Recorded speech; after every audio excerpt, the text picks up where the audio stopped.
তো ডিএ নিয়ে আবারও খুব গুরুত্বপূর্ণ আপডেট। তো ভিডিওটি ১ সেকেন্ডের জন্য স্কিপ করবেন না, পুরোটা দেখবেন। আর আপনি যদি আমাদের চ্যানেলের নতুন দর্শক হয়ে থাকেন এবং চ্যানেলকে সাবস্ক্রাইব না করে থাকেন, তো অবশ্যই চ্যানেলকে সাবস্ক্রাইব করবেন এবং আমাদের পাশে থাকবেন। তো ভিডিওটি শুরু করা যাক। বারবার সময় বেঁধে ডিএ মামলা উঠবে সুপ্রিম কোর্টে, যা বললেন আইনজীবী ফিরদৌস শামীম। দিনের পর দিন ডিএ ইস্যুতে আন্দোলন চালিয়ে যাচ্ছেন রাজ্য সরকারি কর্মীদের একাংশ। তবে সুরাহা হয়নি এখনো। গত আড়াই বছর ধরে প্রায় ১৭ বার ডিএ মামলাটির শুনানি পিছিয়েছে সুপ্রিম কোর্টে। আগামী বুধবার ১৪ মে সর্বোচ্চ আদালতে ডিএ মামলা উঠবে বলে জানানো হয়েছিল।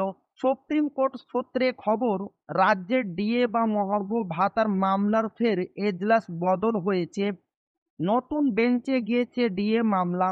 এবার বিচারপতি সঞ্জয় কারোল এবং বিচারপতি মনোজ মিশ্রের বেঞ্চে ডিএ মামলাটি তালিকাভুক্ত করা হয়েছে।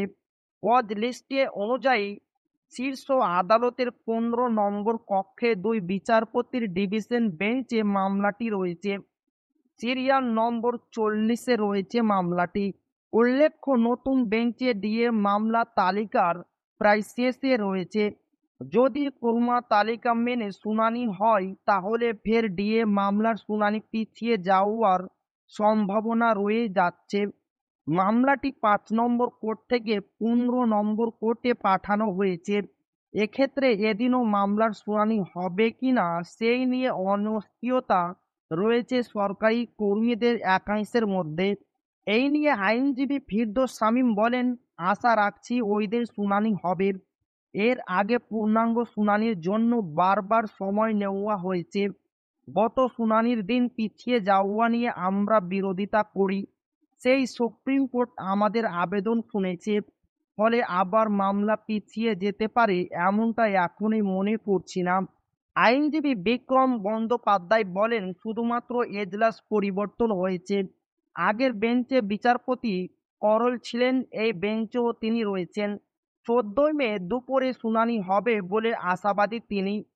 এদিকে কনফেডারেশন অফ স্টেট গভর্নমেন্ট এমপ্লয়িজের সাধারণ সম্পাদক মলয় মুখোপাধ্যায় জানিয়েছেন, বুধবার দুপুর ২টোয় বকেয়া ডিএ মামলাটি শোনার কথা আছে।